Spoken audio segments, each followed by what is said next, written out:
Hello, and welcome to another Tenderloin Museum online event. My name is Katie Conry, and I'm the Executive Director of the Tenderloin Museum.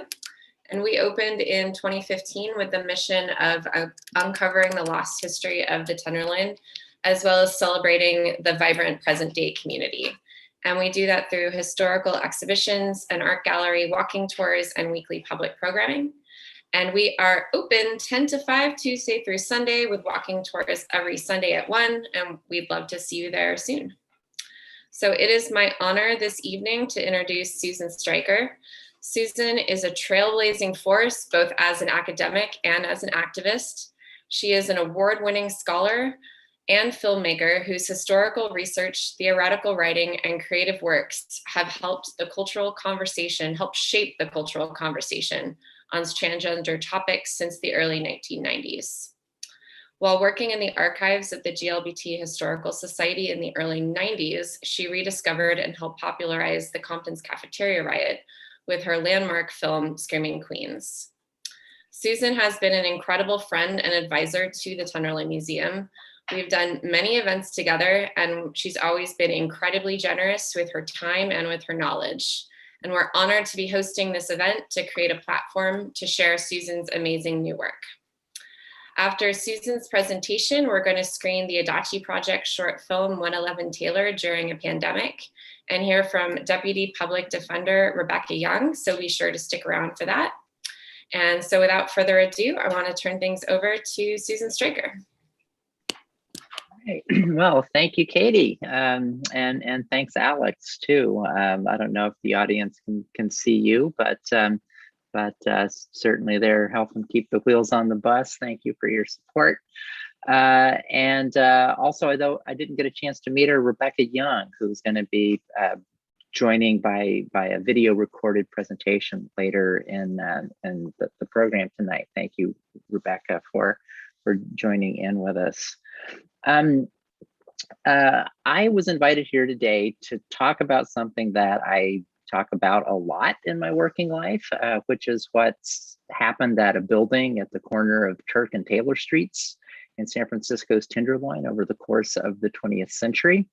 And while I promise I won't simply read a dense academic paper to you tonight out loud for the next hour, I would like to begin by reading the first few paragraphs of an article that I was funded to write through the Arcus Endowment for the Study of Sexuality in the Built Environment at the College of Environmental Design at UC Berkeley, which will be forthcoming later this year in a journal called Places.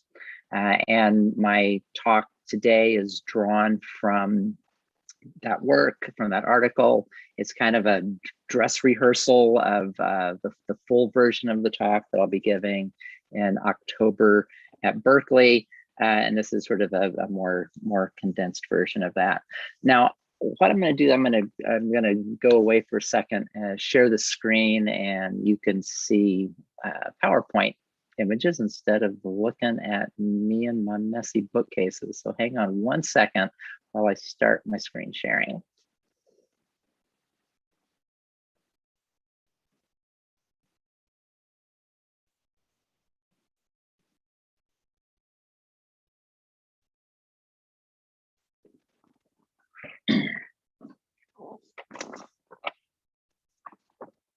Right, so maybe I should have had that up while I was clearing my throat there, but here we go. So let us begin. Crossroads are mythopoetically charged spaces where one realm of existence touches another, and transformative encounters take place between those who meet there. Faust met Mephistopheles at the crossroads to wager his soul, and Robert Johnson made a deal there with the devil to learn how to play the blues.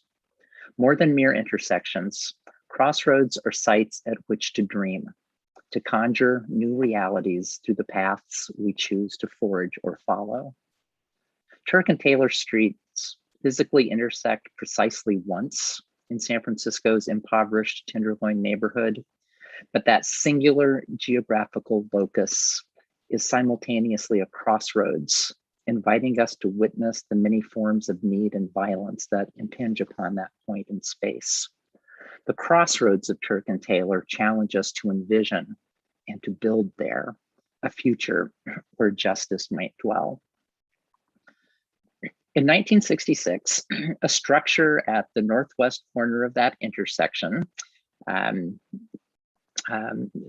a piece of property now known by the nondescript name 101 to 121 Taylor Street Properties, was home to Gene Compton's cafeteria. In August of that year, this popular neighborhood hangout became the site of the Compton's Cafeteria Riot, a landmark incident in collective resistance to police oppression, targeting gender variant, sex working, and often unhoused young people living and working in the district, which is now remembered as a militant turning point in US transgender history. Just to press pause for a second and toot my own horn, these are this is the film that Katie mentioned.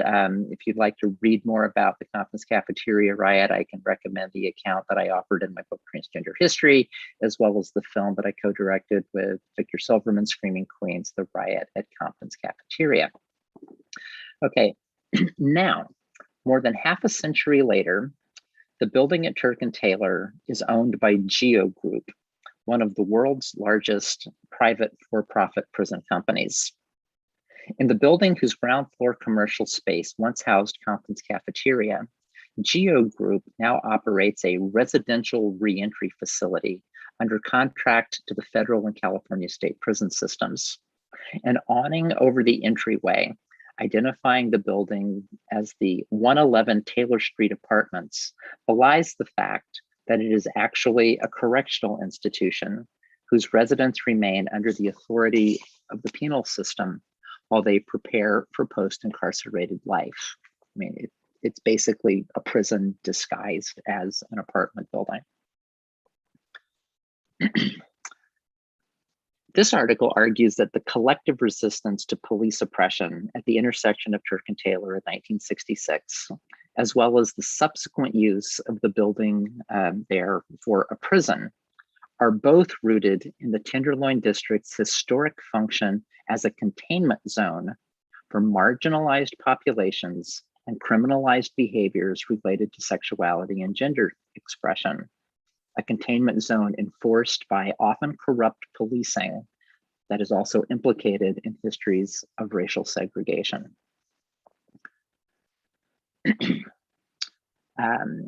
In telling a narrowly place-based story about this single building, I seek to illuminate a broader urban history of carceral power. This is the only, I think, dense thing that I'm going to say tonight.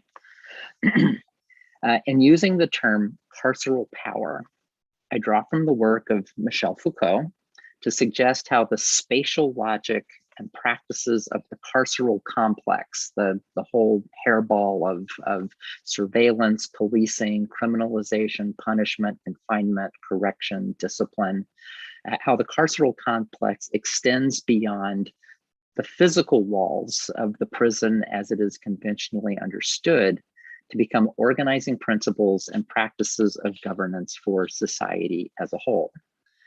In attending to the processes through which a site of anti-carceral resistance became physically occupied by an incarceration facility, I document a literal manifestation of Foucault's insight regarding the extension of carceral power into society more generally. All right, now what we're going to do is take a whirlwind tour through the history of red light districts in San Francisco.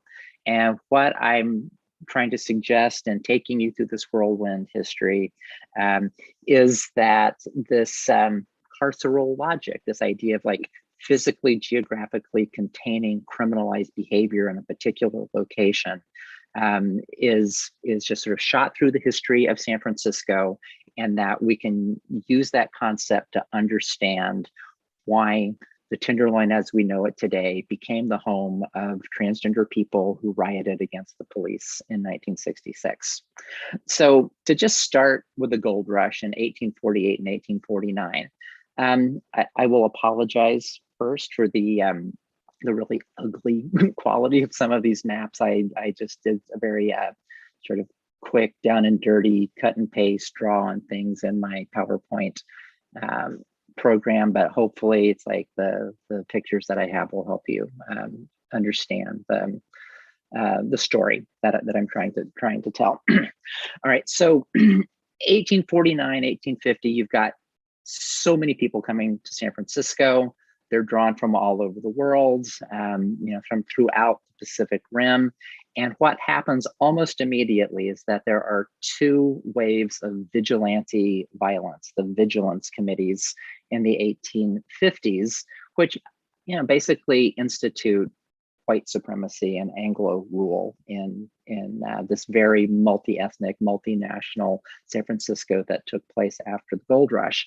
And the outcome of that is that around the core of Anglo settlements, that you quickly started to see these enclaves of ethnic settlements, the Jewish quarter, the little Chile, the Italian enclave up at North Beach, and Chinatown. Now, Chinatown is the one that's most important for what I'll be talking about today, because Chinatown is also the first red light district. And why Chinatown was the first red light district is that Chinese people were excluded from almost all quote unquote, legitimate, not illicit walks of life in early San Francisco. And so there was a lot of criminalized activity in Chinatown. There was prostitution, gambling, drug dealing. People did what they needed to do to make a living. But with the sex work in particular, which was centered in Chinatown, you then had white people going like, wait, there's a lot of money to be made here. It's like, we need to get in on the action too. And so what happened is that north and south of Chinatown, on the periphery of Chinatown, you saw these new zones of white-dominated, Anglo-controlled red light district sex work zones. What happened then after the 1906 earthquake in San Francisco is that during the rebuilding, as the downtown business core was expanding, it pushed that southern zone of prostitution further to the west, and that to the other side of Union Square, to the location of what is now known as the Tenderloin. The other kind of complicating piece here is that in 1913 and 1914, there was a law that was passed statewide in California called the Red Light Abatement Act that basically, like, it allowed for the shutdown of prostitution venues, brothels, and that the old Barbary Coast, in the north, was just decimated by the Red Light Abatement Act. And what happened is that it didn't get rid of sex work, obviously, it just drove it underground, and it drove it underground into the other red light district in what's now the Tenderloin. And that is when the neighborhood that we think of as the Tenderloin now came to be called the Tenderloin. Initially, they made a distinction between the old downtown Tenderloin of North Beach and the new uptown Tenderloin. That's the Tenderloin we all know today. And that's how the blocks around the intersection of Turk and Taylor became dominated by sex work industry, illicit nighttime entertainment activities, and as such, home to a lot of transgender women. Tenderloin districts are, so-called vice tourism districts for most people. People like go there to buy drugs or to, pay for sex or to, just see, topless entertainment after hours. but that because transgender people, trans women in particular, are so discriminated against in terms of housing and employment, these vice tourism districts become residential ghettos for trans women who are often consigned to sex work and don't have any place to live other than the SRO hotels. Cross-dressing in San Francisco was formally outlawed in 1863. And as a result of those ordinances, let's say here, it's like, let me just read this. Tenderloin neighborhoods are vice tourism districts for most people, but because public cross-dressing was outlawed in San Francisco in 1863 and tolerated only in those places set aside for prostitution, these neighborhoods functioned as residential ghettos for 19th and 20th century transgender people who often relied on sex work for survival due to employment discrimination and had nowhere else to live other than the neighborhood's many SRO hotels. The image that I'm showing you here is to highlight the relationship between the spatial confinement of trans people, trans feminine people in particular, in Tenderloin type neighborhoods, the relationship between that and policing, that these zones in general are policed to keep the red light district activities confined in a small location, but the trans women in particular are often explicitly targeted for harassment by the police. You know, with the feeling that these are people who, like, you can harass with impunity because nobody cares. This particular image is a mugshot of someone who was arrested on Market Street. Her name was Geraldine Portica, arrested in 1917. On Market Street at the intersection of Taylor and 6th Street. She worked as a chambermaid in some of the hotels on 6th Street. I think she may well have been arrested because she had stepped like outside the confines of the Tenderloin, the Tenderloin proper. She was on Market Street, the main commercial thoroughfare. And I find the photo really significant because, as you know, the slide here says, this is from the personal scrapbook of San Francisco Chief of Police Jesse Cook, who kept a personal scrapbook of trans women that the police department arrested. It's like, you know, I just find it kind of like J. Edgar Hoover levels of creepy that you have a powerful police officer who seems to be sort of morbidly fascinated with trans women. Just another quick example of a trans person in San Francisco living in the Tenderloin. Excuse me.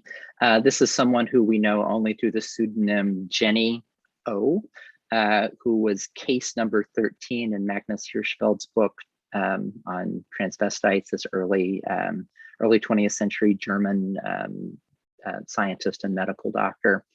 And that I included these pictures of Jenny here because she wrote to Hirschfeld about coming to the Tenderloin in San Francisco in 1885. She identified as a woman. She had lived as a woman for like much of her earlier life, but she was afraid of arrest in San Francisco. And so she dressed publicly as a man on the streets while continuing to live privately the way that she most wanted to live. All right, so this police harassment and targeting of trans people continues into the mid 20th century. It's just a couple of headlines from the San Francisco Chronicle, sort of showing the level of, you know, breathless attention that the press gave to sin and sex in the Tenderloin. I just want to read the text of one article that appeared in the Chronicle in 1965. So gender atypical behavior in what the San Francisco Chronicle called the neon sex jungle was nevertheless brutally targeted in the name of vice suppression, particularly where race race mixing took place, and most especially in after-hours venues that facilitated sexual liaisons between partying patrons. One 1965 article in the Chronicle describes one such police raid at the Chucker Club, 66 Turk Street, where patrons included, quote, young things in bouffant hairstyles and false eyelashes who, quote, fluttered through the throng. The newspaper then felt bound to insist that, quote, there was, of course, a desperate shortage of women. Police arrested 56 people, including, quote, 23 mascaraed men, one of whom was the, quote, heavily made up owner, 26-year-old Carla Lara, who was a Latinx queen who later medically transitioned to womanhood, who in 1965 was, quote, booked for impersonating a woman, keeping a disorderly house, and contributing to the delinquency of minors. 4 active duty servicemen were turned over to military police, 3 minors were taken into juvenile detention, and another 141 patrons were, quote, checked for identity and released into the Tenderloin night. Police Chief Thomas Cahill commented to the press, quote, this whole area has been a great police problem for some time. These are not just sick people. It's not as simple as that. They are dangerous men with criminal records. Lara, for her part, capitalized on the notoriety of the police raid at the Checkers Club by placing a sign outside her establishment, seen here. The Chuckers, famous for its unusual entertainment, now presents police harassment every Friday and Saturday night from 8 p.m. to 6 a.m. For reservations, call. Other signs advised patrons to enter at their own risk, while assuring them that for their own convenience, local bail bond numbers are listed inside. The other image that is on the screen there is an illustration from the Berkeley Barb, which was an alternative press publication from Berkeley in the 1960s. And it was from an article talking about the series of stories in the Chronicle, the Neon Sex Jungle stories, where they're giving a sort of a more alternative take on the Tenderloin. And I included this because if you look closely at the drawings, you can see the word Comptons and you can see Turk Street. It's like they're clearly drawing a picture of the intersection of Turk and Taylor there. All right, I won't go into any details here, but the Compton's Cafeteria Riot of 1966, it was in response to the kind of police harassment that trans people routinely received in the Tenderloin. It's like I just wanted to build all of that up as the context for the riot itself. It wasn't an isolated incident. It was something that grew out of very long-standing practices of policing trans women. All right, so again, like I said, if you're interested in that story and you don't know it, there's some resources for you out there.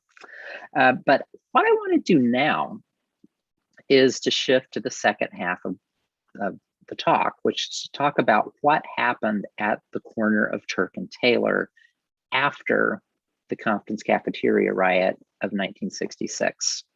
How does that building go from being a place where trans people are rioting against the police to being a place that's actually, you know, a glorified jail? I've got a lot of images that I'm about to show you, run through them fairly quickly, but I wanted to just provide you first with a brief little overview of what happened to that building at the corner of Turk and Taylor.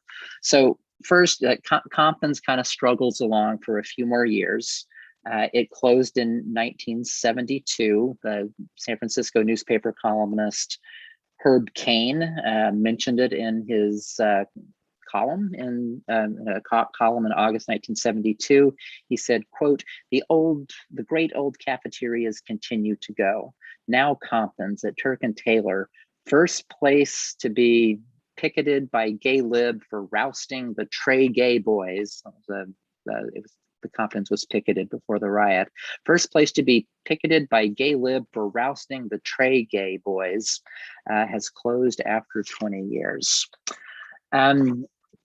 Compton's closing was part of a more general kind of deterioration of the sort of socioeconomic conditions in the Tenderloin. And the following year, the building that Compton's was in, I said it was the ground floor commercial space. Above that was the SRO hotel called the Highland Hotel, where a lot of trans women lived. And it got a new owner in 1973 who promptly evicted all of the trans residents. By 1977, after Compton's was gone, the building was owned and occupied by this guy named Earl Coons, who ran a porn store out of the old Compton's location. He also owned the hotel above Compton's, the old Highlands. Soon after he bought it, there was a suspicious fire in the building, which left the building unoccupied, derelict, and condemned. Next major turning point in the property is that in 1986, Earl Coons goes bankrupt, and there's a neighborhood, the Tenderloin Neighborhood Development Corporation, which is a nonprofit, affordable housing organization, actually tried to buy that building and to turn it into low-income housing, but they were beaten to the punch in 1986 by a for-profit developer who renovated the building for market rate housing and then flipped it and sold it to another developer, who then in turn sold the building in 1992 to this company called ECI, Eclectic Communications Incorporated, which was a private prison company. And that ECI leased some of the rooms in the building to the Haight-Ashbury Free Clinics for a residential treatment program, as well as to other institutional users and people, just individuals renting it for, as market rate housing.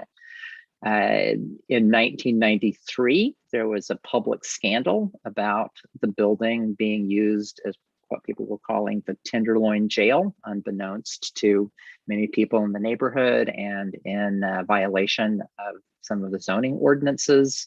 And then finally, in 2004, the building was acquired by the Geo Group.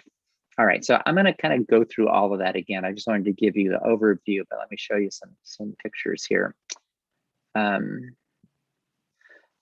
Here was newspaper coverage of the eviction of what they're calling drag queens in here. I would now call trans women, from 111 Taylor, the old Highland Hotel. You can actually see in the photo in the Chronicle the address up there above the door. And this amazing flyer, which I wish I had time to just read to you. Like, this was a flyer for a protest action called by the Gay Activist Alliance to protest the ouster of trans women from the Highland Hotel in '73. And maybe I'll actually read some of this to you. It says the most serious crisis in housing since 1966, which is when redevelopment started in the areas around the Tenderloin, is now facing the drag queens of San Francisco. And this includes transsexuals and transvestites. So 33 women evicted from the Highland. And this paragraph after that, just a year ago, 11 of the larger hotels in the Tenderloin that would rent to drag queens, now only one will, and it's filled to overflowing. There was this terrible housing shortage for trans people because of the way the Tenderloin was being redeveloped in the early 1970s. Here's a couple of images of the Turk and Taylor building during its time as a porn store, when it's owned by Earl Coons. Just a couple of other quick images of that. I just think are really beautiful. It's so nice to have color photos. I'd like to thank my research assistant, Harrison Apple, who did some of the research that went into the article that I'm working on, including this really beautiful one of corner of Turk and Taylor, where you can see the old Comptons exterior on the building at 111 Taylor. And this other one where we get to see Frenchie's K&T adult bookstores up close and personal. Here is an image taken by Clay Geardes in 1970 of one of the fires that happened at Turk and Taylor.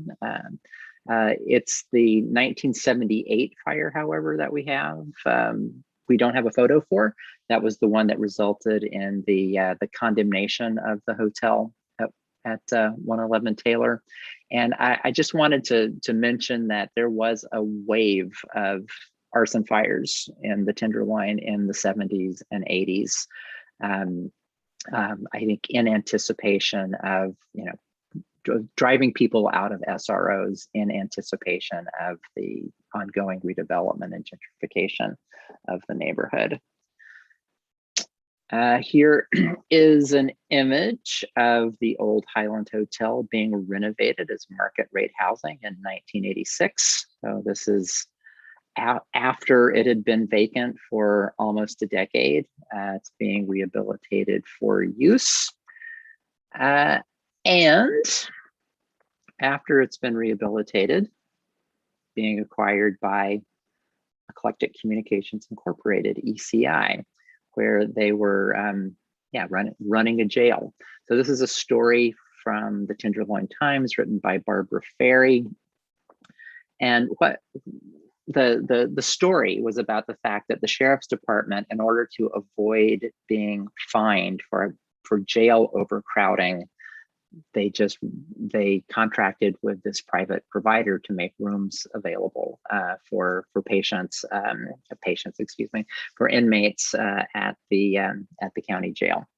At the same time, other floors in the building were being rented to the Haight-Ashbury Free Clinic to run a residential treatment facility. And now we're kind of getting to the part where Geo Group comes into the picture. What had happened in the Tenderloin with that or at 111 Taylor, with that gradual transition from SRO hotel to market rate housing to a private owner who's using it for a variety of institutional purposes? It's just kind of like a story in microcosm of a much broader trend or tendency that was going on in the world of prisons. This shift away from what we think of as like a traditional conventional prison to more community-based notions of imprisonment. And again, I'm going to read a paragraph from the article that I'm working on that's drawn from and comments on the article mentioned here, Cyrus O'Brien's recent article in the Journal of American History called "A Prison in Your Community: Halfway Houses and the Melding of Treatment and Control." This is exactly the story of what happened at 111 Taylor. As Cyrus O'Brien notes in his 2021 article, "A Prison in Your Community," the United States built an enormous infrastructure of private community-based residential treatment facilities, or halfway houses, in the 1960s and 70s that offered rehabilitative and supportive social services to inmates preparing to exit prisons. There were fewer than 12 such facilities nationwide in 1960, but more than 2,000 by 1980. When they contained roughly 20% of all incarcerated people in the nation, a population numbering in the hundreds of thousands. Quote, "Despite their treatment-focused, anti-institutional, and humane rationales," O'Brien contends, community treatment initiatives matured to become part of the broader infrastructures of punishment and confinement that characterized the shift towards mass incarceration policies and practices in the late 20th and early 21st centuries. Residents in such facilities, O'Brien notes, are involuntarily confined and have compulsory work schedules. Their movements are monitored. Their relationships with family and friends are surveilled and intruded upon. Their personal property is subject to confiscation and their wages to garnishment. They risk reincarceration in conventional prisons if they fail to comply with treatment regimens or to report as required after an off-site work assignment. Initially promoted as more benevolent and cost-effective alternatives to prisons, and often located within residential neighborhoods, halfway houses actually, quote, replicated prisons' technologies for surveillance, control, confinement, and management, O'Brien contends, and, quote, expanded and legitimated the carceral state through a discourse of rehabilitation that conjoined notions of treatment with notions of control. Residential treatment facilities, in other words, can be considered extensions of a carceral power that culminates in carceral facilities disguised as rehabilitative service provision centers that are in effect, quote, a prison in your community. This image here is actually an image from a similar sort of program in Florida, where a company there was promoting exactly what Geo Group winds up doing at places like 111 Taylor Street in the Tenderloin. And you know, I just really want to highlight that sense of like, you know, that there were very progressive groups like, you know, the Delancey Street Project, you know, which provides rehabilitative services to formerly incarcerated people, or the Haight-Ashbury Free Clinic, which, you know, came out of the countercultural movement in the 60s, that over time, I think some like very well-intentioned things that they started wind up really getting absorbed by something that is actually antithetical to the values that they express. And what Geo Group is doing at 111 Taylor is one of those things. Okay, almost done here.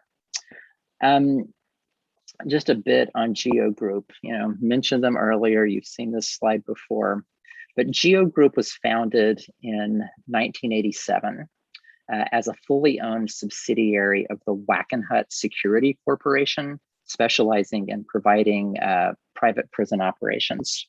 And so I mean, Wackenhut itself is a kind of a behemoth, you know, it is this basically like a military contractor. It's like it was founded by a former FBI special agent who went into providing private security. It's like starting to do security at airports, moving into providing security at, you know, Titan missile complexes, you know, running security at the Nevada nuclear test site, and then actually expanding to provide security services for, like, you know, the petroleum industry in Venezuela and Saudi Arabia.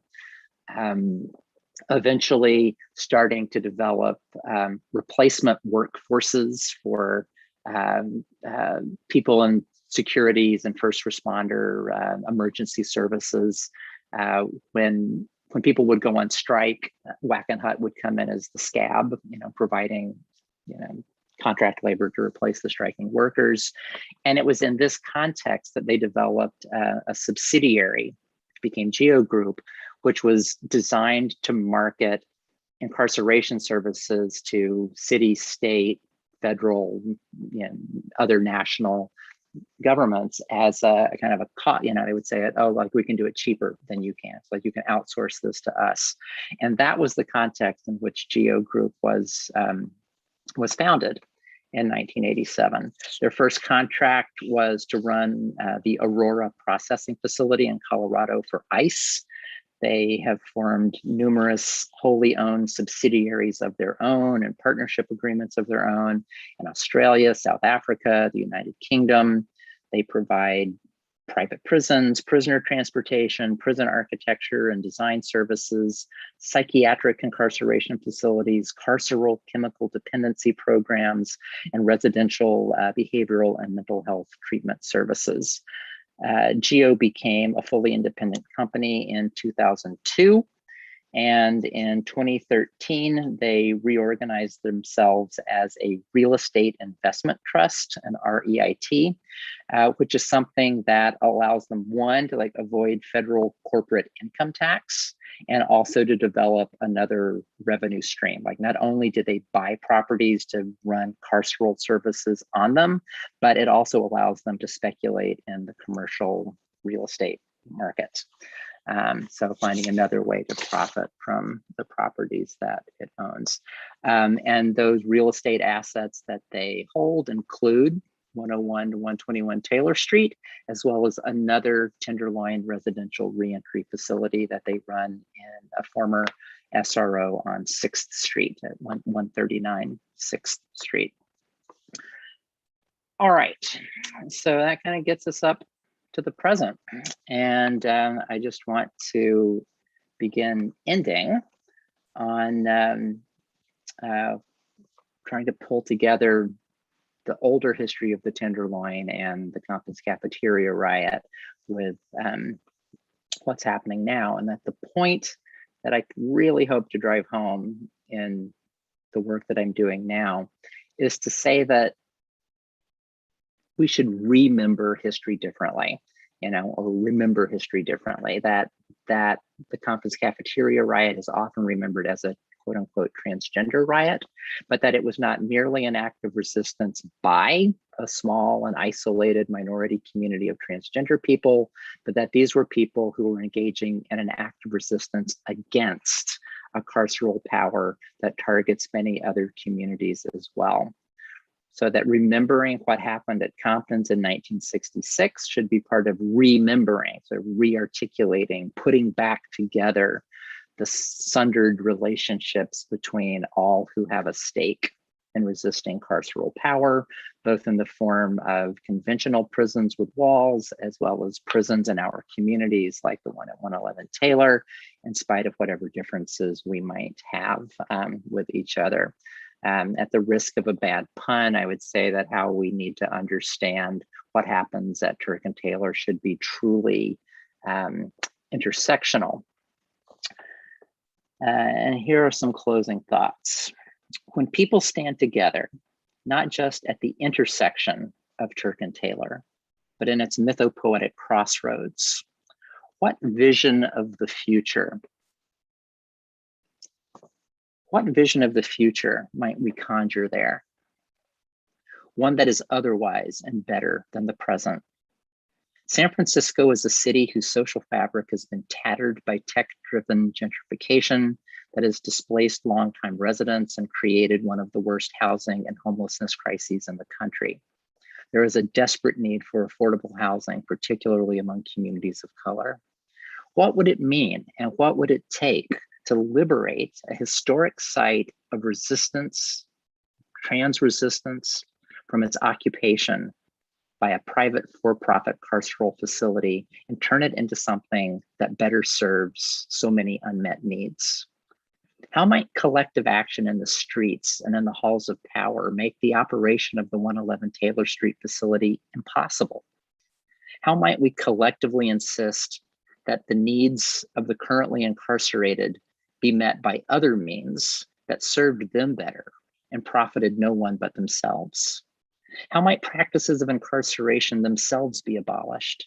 How might the money that San Francisco spends on its police and jails be diverted to support community-led efforts that actually empower Black trans lives and the lives of the formerly incarcerated by finally turning a glorified private jail into low-income housing as TNDC envisioned decades ago?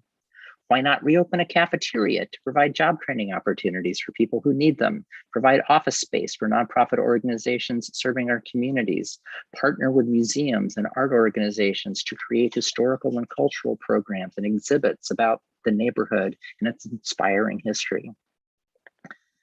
As we come together in the crossroads of this historical moment, when the world we have inherited is in crisis and we are struggling to give birth to a better one, coming together at the crossroads of Turk and Taylor gives us many opportunities to address the pressing needs we see there. Let's join in an effort to center the lives of the most vulnerable among us, free the prisoners, and drive from our midst those who profit from our oppression. All right. That's what I got for you tonight. Thanks for your time, whatever attention you gave me. Thank you so much, Susan. Yeah, you're welcome. And I'll be passing the mic over to Alex Spoto now. So thank you. Really wonderful. Thank you so much. So thanks for sharing this this work with us, this essay. It feels very special to get a sneak peek before the formal publication, and just deepening our understanding of the Tenderloin's most legendary site of queer and carceral resistance. We'll have some time for questions at the end of the program, but before that, we're going to watch a short documentary film called 111 Taylor During a Pandemic, which is a gripping firsthand account of how 111 Taylor, this organ of the carceral state, has endured or persisted or subsisted through the COVID-19 pandemic. 111 Taylor During a Pandemic is the first project of the Adachi Project, released in 2021 as part of Defender Volume 00, the first inaugural body of work of the Adachi Project, which is a storytelling initiative created by the San Francisco public defender. One second here. The storytelling initiative by the San Francisco Public Defender's Office with compound and even/odd that illuminates timely stories and unseen perspectives of the U.S. criminal legal system through seminal documentary film, videos, and photojournalism. The Adachi's project's goal is to inform understanding of the human impact of justice on our communities and influence our vision for an equal and just society. After the film, it's about 11 minutes, we'll hear a few words from Rebecca Young, an attorney who has spent 18 years working with the San Francisco Public Defender's Office and who in 2020 had a client placed at 111 Taylor despite the fact that he had a safe and stable family home to return to in Oakland. While at 111 Taylor, he contracted COVID because of the cramped and unsanitary living conditions. Rebecca wrote the text that accompanies the film in Defender Volume 00, which you can explore in all of its multimedia glory at wearedefender.com. So while we're watching this, if you think of any questions for Susan, please drop them in the Q&A dialogue on the bottom ribbon of the screen. And without further ado, here's 111 Taylor.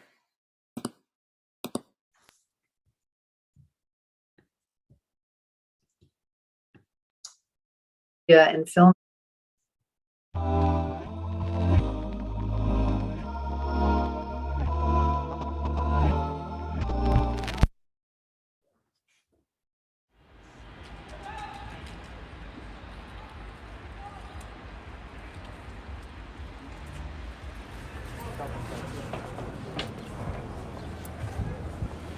My parole agent thought it was a good idea to put me in 111 Taylor Street. It's transitional housing in the Tenderloin district. And he told me, just consider it your apartment. You have more freedom where you can walk around and go in and out whenever you want. Kind of. There's set count times. This is what time chow is. And you get in and out of the building through passes. I guess these people are banking on the fact that if you're not used to freedom, they don't have to really give it to you.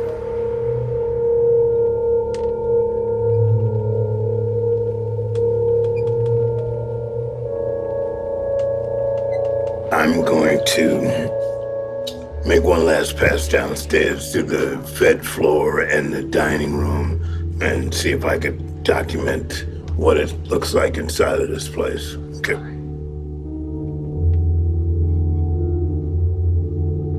You could get a 2-man room. There was even a 14-man room with 3 bathrooms. I'm in a 6-man room with 1 bathroom.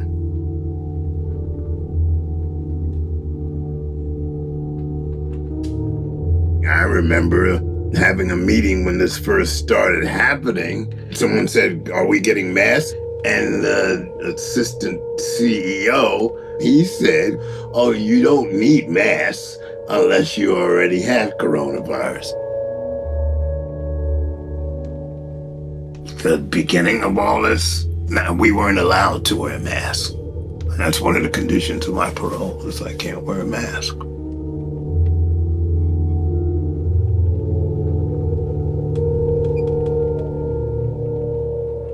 As soon as there was a hint of the virus, the parole agents stopped coming to 111 Taylor.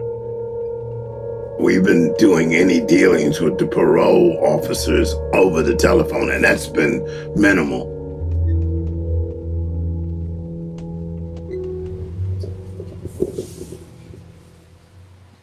Okay, right now I'm in my room and I'm filming a gentleman that's been here for a year. And now that his time is up, it's time for him to go. During the pandemic, and 111 Taylor didn't really set up anything for you, did they? Nope. And they don't care where you go. No. And we're in the middle of shelter in place, but you have to be out of here by today because they need the bed. Yes. I was lucky to get someplace because they weren't even letting us out to find someplace to live or to talk to some transportation about moving and stuff. They're not even letting us out for that kind of pass to look for a job or a place to live.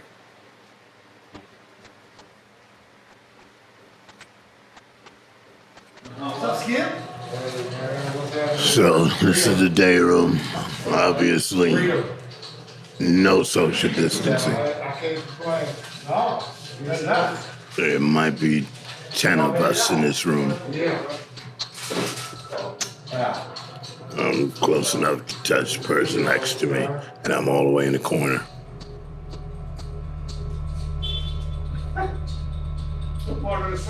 They were having us clean certain surfaces every night, and now we're wearing masks, but, you know, there's not a lot of hand washing.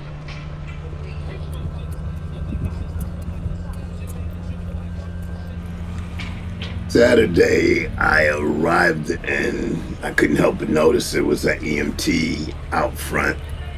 They were putting someone in the ambulance, but they were wearing these really weird blue aprons. No one officially told me, but they took someone out of there that had tested positive. Maybe 2 more days went by and I noticed there was another gentleman who was no longer there. They don't tell you anything. You look around and you go, "Oh, who's missing?"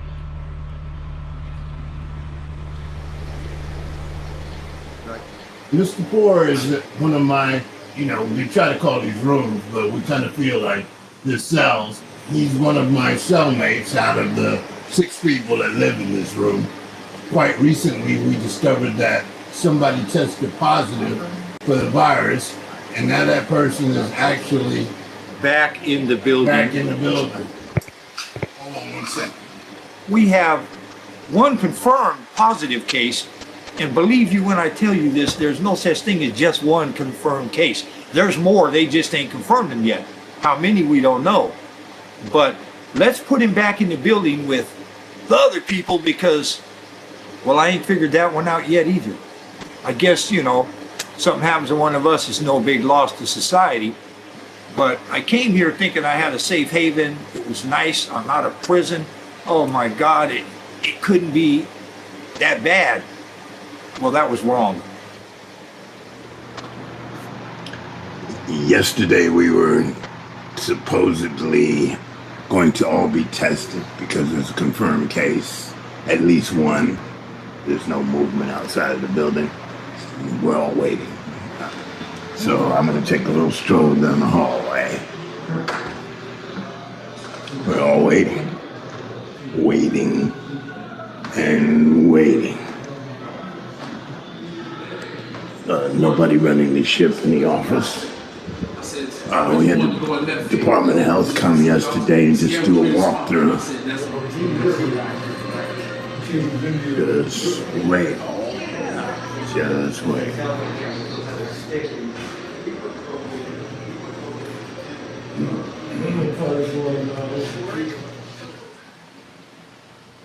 Yeah, and so now we're all crammed into smaller spaces because they just kicked everybody out of the day room and there were too many people in here to begin with.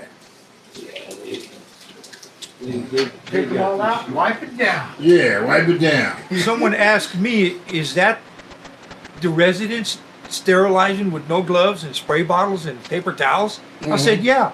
They said, that's not how that goes. No. Protocol, the health department comes in, sterilizes the room, sets up, and then they know they're in a sterile environment. Well, just think of what you're saying makes so much sense because if we have COVID, then we're the ones wiping the COVID on the COVID. Yeah. Hey, if you can't laugh, you gotta cry. Because this shit's funny, I'm telling you. Turk and Taylor outside. They kind of do this on the stealth before the next count time. On Wednesday, we were all tested at about 2:30 in the afternoon. Took our cell phone numbers and told us that there would be a phone call with all of our results. Thursday, I noticed that the staff was buzzing around like crazy, and it didn't take a genius to see them in their white paper jumpsuits. And we realized that some of the results had come back and people were one by one testing positive. There was one guy, then there were 4 people. And before the night was over, there wound up being 7 people. As you can see, quarantine there. 4 people quarantined here. The big problem is the 7 people that tested positive, they put them in that 14-man room with 7 other people that were not positive.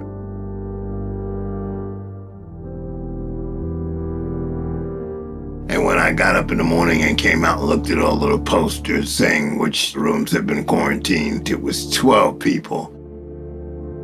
At that point, it's obviously spreading. 12 out of 80 people is only going to get worse. So on that, on Friday, which was yesterday, I left there. I didn't take all my stuff, but I just took what I could because I had to slip out unnoticed. And once I got outside, I called my parole agent and I explained to him that people were getting sick and it was spreading and it was going to get worse. And I'm 64 years old, African American, high blood pressure, all things that I've read that are making me more susceptible to the virus. Yesterday, I was willing to risk having a parole violation, even though I'm not doing anything wrong. I'm trying to stay alive and stay uninfected. I was willing to risk that for my health. I'm gonna give a call and talk to some more people tomorrow and find out what the update is on 111 Taylor.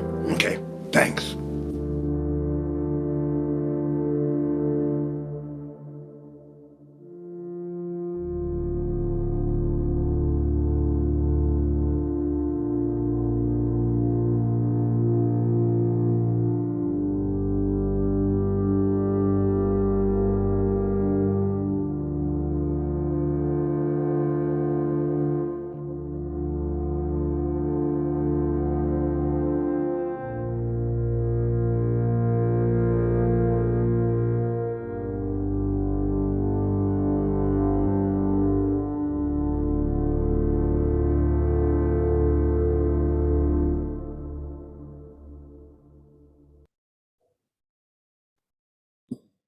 So, per the credits at the end of the film, wearedefender.com is where you can learn more about some of the goings on of the Adachi Project. That is their sort of multimedia online journal outlet for these projects, documentary films, photojournalism, etc. Now we're going to hear some comments and reflections from Rebecca Young. Rebecca Young, if you go to wearedefender.com, you'll see her text that accompanies this documentary film, sort of an op-ed type of thing. She had a client at 111 Taylor who was at the facility at the same time as this film was being made. Her client was not the narrator, but was present during the filming. Rebecca Young has been with the San Francisco's Public Defender's Office for over 18 years. She was formerly the felony trial manager under Jeff Adachi, a manager in specialty courts. Under Mano Raju, she is currently assigned to the Homicide and Complex Litigation Unit. Rebecca handles post-conviction matters to help liberate incarcerated people serving multiple decades on life sentences and who the parole board refuses to parole. Rebecca is a biracial, bicultural woman born of an American mother and an immigrant father who arrived to the U.S. in 1948, fleeing certain persecution in Shanghai, China. Rebecca's formative years were spent in Harlem, where she learned that for a mixed kid, there was comfort in multiculturalism. Rebecca co-chairs the office's Racial Justice Committee and Bay Area Public Defenders for Racial Justice. She has been active in local police reform efforts, including representing the Public Defender's Office on SFPD's body-worn camera policy and helping to draft new rules for detentions, pat searches, and against biased policing. We reached Rebecca at the SF Public Defender's Office yesterday to discuss her client and the situation at 111 Taylor, and to reflect on the work that Susan began with Screaming Queens and continued in Crossroads, Turk, and Taylor. Here are her comments, lightly edited for brevity. Afterwards, we'll open up the floor to some Q&A, so prepare any questions you have for Susan and drop them in the chat box or in the Q&A dialogue in the bottom ribbon of the screen.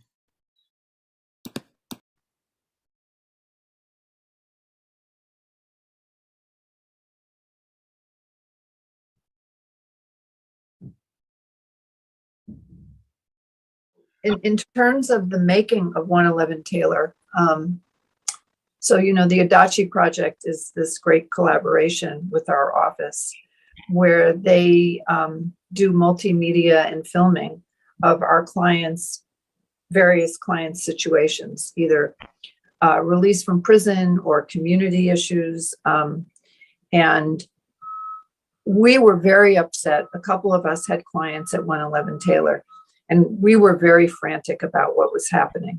My client was released from custody approximately 40 days before shelter in place, which was March 16th, 2020.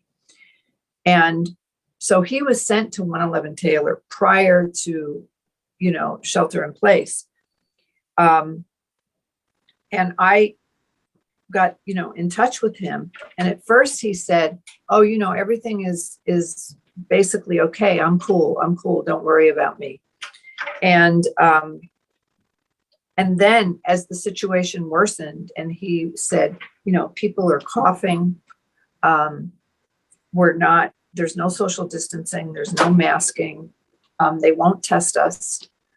I started to get frantic because, I had worked for approximately a year and a half on getting my client's murder conviction reversed, and making sure that everything went right and working hard and lining up witnesses and doing the hearing. We had 4 days of hearings and finally winning and prevailing and making sure that things were going to be okay with his sister to be there. He had his own bedroom, and that he was going to be able to have transportation to look for a job, just setting all that up, and then have the parole go, no, he's going to go live here. And then to feel that after all that work and effort and the rejoicing of his release, his freedom, his newfound freedom, to have that feel like that would be risked by his life ending, by where parole was insisting that he be placed. And it just was infuriating. And, you know, when the pandemic got bad and people at 111 Taylor started to get sick, they were at that point starting, you know, they wore masks, but there was no social distancing. There were still 4 to 6 people to a room. I begged his parole agent to let him go to his sister's. And it was still, oh no, you know, well, you know, that involves the whole process. We'd have to put in paperwork and we'd have to transfer his parole to Alameda County. And, you know, that could take 6 to 8 months. That's the kind of, and it's like, no, you make it take 6 to 8 months. Okay. It can take a week. It's you that makes it take 6 to 8 months. It's you who made this decision. You, this individual parole agent, have all this power and discretion over this man's life. You aren't working to make sure that he doesn't go back to prison. You know, you're saying, I don't care, my way or the highway. Yeah. We have to monitor him, especially when there's a safe place to go. It just felt so arbitrary and it really bordered on punitive. Do you get a sense of how people end up at 111 Taylor as opposed to going to safe homes? I mean, have you had other clients or do you have colleagues who've had people end up there that, you know, there was maybe a better alternative? And can you speculate as to why, you know, that decision was made to put him in that reentry facility? I do have a guess as to that. You know, I begged my client's parole agent to let him go live in the home in Oakland with his sister. And, you know, he was adamant that he had to go. Now, he'd been in prison for 46 years. Wow. And, through a petition I brought to the Superior Court, his murder conviction was reversed. And so he was able to be released. And I was the one who asked him to be on parole because I planned to bring a writ of habeas corpus, which I couldn't bring unless he's in constructive custody of the state. So I was the one that asked him to be placed on parole. He didn't have to be on parole because of the amount of time he had done. I never imagined that parole would say he couldn't go live with his family, that he would have to live in this halfway house. I think if I had known that, I might have tried a different strategy. I would have and I didn't know anything about 111 Taylor. I had heard about it. I knew that it was a state and federal parole halfway house. I had no idea what it was like inside.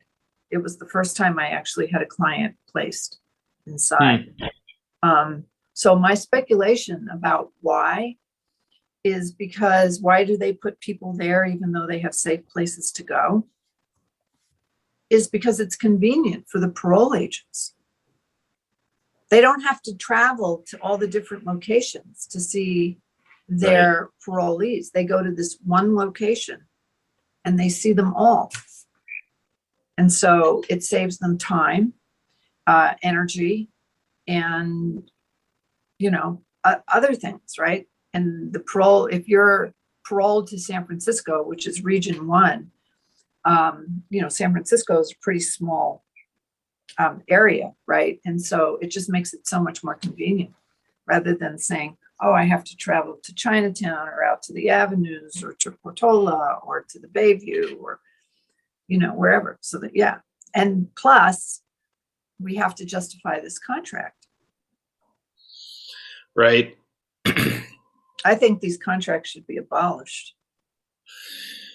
I mean, on that note, are there any examples of reentry facilities like this that, you know, work decently? Or when reentry is inherently a profit-driven enterprise, it will put the profit-making over, will have primacy over the successful rehabilitation reentry principles that should be guiding this type of work. So reentry halfway houses can be very good. I've been to one in Oakland where I had a federal client paroled to Oakland many, many years ago. And it was a home. It was this big, huge, beautiful, probably formerly, single family home that was sat on a corner. It had like 10 bedrooms, so very small. Yeah. And people were free to come and go. But they had curfews, and they had drug testing if their crimes were drug related. But you were allowed to have family over. There was a big yard that surrounded the house. I saw when I went up to it, there were people sitting outside who were reading. Somebody was on a swinging. They had communal meals. They had to contribute to cooking and cleaning. That's fine. I mean, getting readjusted like that and learning how to function in a communal household and how to care about others and to take care of a space, I think are all important reentry concepts, especially if someone's been away for a while. But that's not what GeoGroup is there for. GeoGroup is not there to ensure rehabilitation and successful reentry. I mean, their house managers are basically prison guards, but without the training and without the uniforms. Yeah. So GeoGroup isn't, it's like, a black hole for government funding. For some reason, they have been successful in obtaining these contracts, and they're now have them around the world. But it needs to be a community-based enterprise, which means probably nonprofit, which is why it's not, legislature's first choice. I believe the Tenderloin is a community. I think it's a very vibrant community. And there's a fair amount of diversity there. However, I wouldn't say that 111 Taylor is a community. I think that people are there under duress, and that the people who were staying there got out, as often as they could, if they could. You're not allowed to leave unless you have a job. Right. So, that's why my client would say to me, I'm grateful I have a job because I get to leave. I get to leave, 5 days a week. After after he was there for a month, he was allowed one weekend day to go see his sister. But he had an ankle monitor, and he had to be back at a certain time. The food was terrible. He said that was another thing, that when he was working, he would make sure to pick up his food outside before he went back. He couldn't eat the food there. Yeah. So even cleaning the latrines on Market Street was better for him than staying all day at 111 Taylor. For the pittance wages he was being paid, he would rather do that than have to stay at 111 Taylor all day. And when I was, when he saw like how agitated I was, he actually asked me to calm down and to not agitate any further with his parole agent. He said, I'm managing, I'm okay. And I can make it, this was even after. So when he got sick, they isolated him. They took him out and put him somewhere else where he was in a room by himself. And he was there for about 3 weeks, maybe 4. And then when he recovered, they brought him back to 111 Taylor. And that's when it was like, really like, okay, this is stupid and inhumane, and they wouldn't do this to their own child or their own brother or sister. And he was like, it's okay, Rebecca, it's okay. I only have 3 more months to go, and I can handle it. I can go out. I don't, because the parole agent was doing certain things to him that were very retaliatory. And so he just said, I can manage. So I stopped calling the parole agent every day, which is what I was doing. Right. So they moved him out of 111 Taylor, and then when he got sick, back in when he got better. And then they moved him back in. Yeah. Wow. Even though he still had the place to go live at his sister's, they were like, no, Yeah. back to 111 Taylor. And Hmm. he knew that somebody at 111 Taylor died, but they wouldn't tell him. They wouldn't. The house managers at 111 Taylor did not let people know that people had tested positive. They didn't know that a person had died. So the fact that, an amoral international or multinational corporation like Geo Group is allowed to exist says something about our society. Now, I'd be raising a huge stink, but it's state funding. It's state and it's state and federal funding. Bless you. Yeah. Yeah. It was for me, it was interesting to learn this history, to watch Screaming Queens and to read Susan's paper, which I think is so excellent, to see this other history behind it. And I can understand how relevant, this prior history is to what's going on, to how 111 Taylor is being used and what's going on to the people there. It's just continuing to be housing for people who are society's discards, that society would really rather not have to look at, or deal with. And when you talk to the people who lived at 111 Taylor, as is shown in the film, you can't help but confront their humanity and their marginalization, right, by just the fact of the incarceration and removal from society, and how being placed at 111 Taylor, being surveilled by the Geo Group, continues that sense that they are not worthy, that they are discards, and that this is the kind of place they belong in. You wouldn't want your dog living in this place. I mean, hopefully it gets, it's a short film, so it will only have a certain amount of distribution, but hopefully enough people get to see it to understand that people who are on parole really just want a chance. They want a job, and like any human being, they want dignity. And when you're treated as a discard, as rubbish, it's very hard to kind of continue to pull yourself up by your bootstraps if you think that nobody cares about what happens to you. That's sort of how I see what was happening with the people in Screaming Queens, or, who would gather at Compton's cafeteria. I was so glad to hear that there was a place like that as in the 1960s, because I mean, it was a crime to get dressed, to be a man and dress as a woman. That was a crime. You could be arrested for that.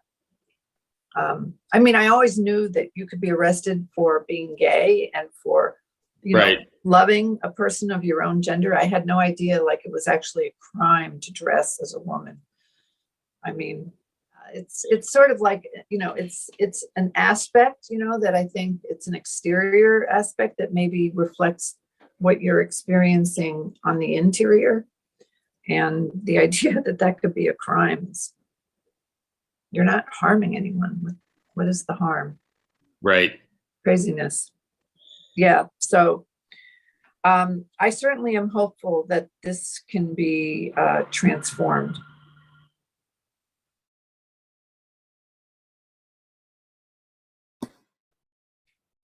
And we're back to real time. I'd like to thank Rebecca Young for her time, and Valerie Ibarra and the SF Public Defender's Office for making that happen. Susan, we have a few questions for you. Okay. And before we get into the first one, I saw in the chat Jasmine mentioned August 24th, probably meant July 24th. August 24th hasn't happened. 50 folks gathered at Turk and Taylor for a celebration of life for Felicia Elizondo, Felicia Flames, in front of Aunt Charlie's, which was, glad to see that gathering happen. Felicia, I actually remember seeing, this was after your time in the GLBTQ Historical Society, but Felicia maybe in 2016 did sort of this like memory-based bar crawl of Turk, that block of Turk Street that for me was a great, like, just, I've never, it was an incredible kind of outpouring of memory and just names and places and somebody that was, there in this, very kind of granular detail. And, of course, her participation in Screaming Squeens. The first question we got from Elliot Richardson was, how much written documentation is there of the riot? What can you say to that? Yeah, there's nothing that was written at the time. It's like there are no arrest records. There's no firsthand, I was there and wrote it down the next day in my diary. There's no newspaper coverage. There's no television footage covering it. That's one of the things that has made it really hard to recover the history of what happened there, because we had to piece it together from very, very fragmentary sources.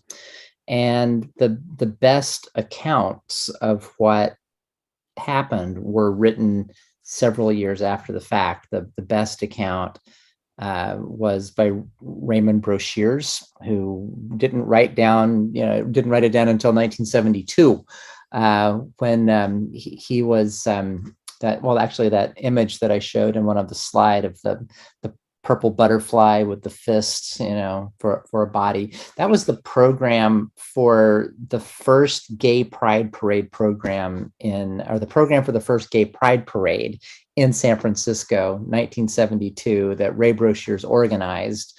And he said, in that program, he says, well, we're gathering together today to commemorate the Stonewall Rebellion in New York. But don't forget that gay liberation started in San Francisco 3 years earlier. It all began on a hot August night in 1966. And he goes off and tells the story of the Compton's Cafeteria Riot, where the police come in to raid this all-night coffee shop to do their usual job of harassing the queens and the trans women and the sex workers. And one of them just got fed up and threw coffee in the cop's face, and, all hell breaks loose, and the rest is history. So yeah, it's just like starting from that 1972 story and just asking, it's like, well, is this true? Is this accurate? Did it happen? Did it happen the way that Ray said? And, I have figured out that there were a couple of things in that story that were slightly inaccurate. Like he says, there was a riot, and then the next day there was picketing, and then there was another riot that night. And it's like, I haven't found that. It's like, I've definitely found the story of the picketing happening earlier in July, not in August. So I don't think that they were directly related. But basically it's like starting with the Brochiers story and just doing a lot of really wonky down in the trenches archival research. It's like, I feel like I have pieced together a compelling documentary evidence that it happened more or less that way. I will say too that, to get to Jasmine's question about or comment on Felicia Elizondo, Felicia was a really important part of making the film, of sort of getting the film up on screen. That it's like she had come to an early work in progress screening that my filmmaking partner, Victor Silverman, and I were doing at Frameline. And the way that we were kind of thinking about it at the time was, we found this great story, we think we've like found compelling evidence that it all actually happened. And if it did, it probably happened just like this, and that we would then do this recreation. Well, Felicia was in the audience and she goes just like, hey, do you know Amanda? Like Amanda was there. Let me put you in touch with Amanda. Amanda can tell you like all about what's happening. And like, that's how she got involved in the film. And it was then Amanda St. James, who appears in the film, who, we didn't tell her anything about what I had learned from doing my archival research. And she just laid it out exactly the way that I figured out it must have happened. It's just like, yes, thank you, oral history, for corroborating and having an interesting relationship to the archival sleuthing. And I know we're just about out of time, so I won't. Maybe. Well, yeah. Let's do just one more question, because there's two more questions in the hopper here, but they're kind of from Cal and from Donna, and they're sort of circulating around the same idea. And I'll read what Donna wrote, because Donna Persona, close collaborator of the Tenderloin Museum, co-author of the Compton's Cafeteria Riot play, and was a frequent patron of the Compton's Cafeteria in the TL, would hang out there in the 60s. She asked, will a grassroots effort to bring to fruition the vision you have for the future of said space be created? Is there any, and to add, is there any direct action or movement on the ground?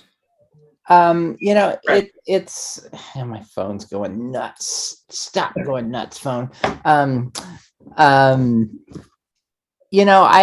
keep lobbing that idea into the public sphere to see if it, explodes in some way, where the little fragments grow into a movement of some kind to like make 111 Taylor be something else. There's been some interest. It's like, I know the Tenderloin, the transgender district initially looked at perhaps trying to acquire the building. It was really expensive. It would cost about something like $15 million now, I think. But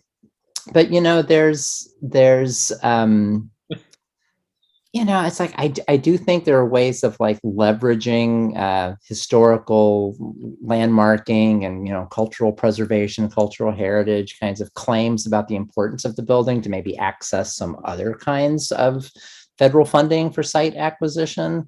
I think it will ultimately come down to political pressure. It's like, if there is a groundswell of people going like, get Geo Group out of the Tenderloin, which they will have to do at some point, because there was AB 32, which was passed in, I'm going to forget, 2018, 19. But it was a state bill that said no more new contracts with private prisons, and no contracts of any kind past 2028, except for providing rehabilitative services, which is exactly the loophole that Geo Group uses to continue operating 111 Taylor. So it's going to become more and more difficult for them to operate in California because of the laws. Like, they've got a narrower lane that they have to follow. And because they're a real estate investment trust, it's like, I think at some level they'd be going like, well, we can make money by selling the property, just like we can make money by running carceral services there. So I think it's just a money question and a political will question. If enough people are organizing and City Hall feels the heat and we can cobble together some resources, I think it'll happen, but that's a huge campaign that somebody's got to do, and I try to think of my public storytelling on the issue as like a way of like trying to prime the pump, to plant seeds and give ideas and create connections. But, am I the community organizer who is going to take that project on? Probably not until I retire from my professor job. So, but I hope somebody will do it and, sign me up, I'd love to be involved somehow. I'd love to do media work around it, like maybe make another film. around the campaign to get Geo Group out of to get Geo Group out of 111 Taylor. If we can do this, Yeah. It, I see in the chat somebody says who's current supervisor of the TL. It's Matt Haney, and he's totally in support of this, but he's in support of a lot of things. I mean, I'm not saying that dismissively. It's just like he's got a lot on his plate. This is a big lift.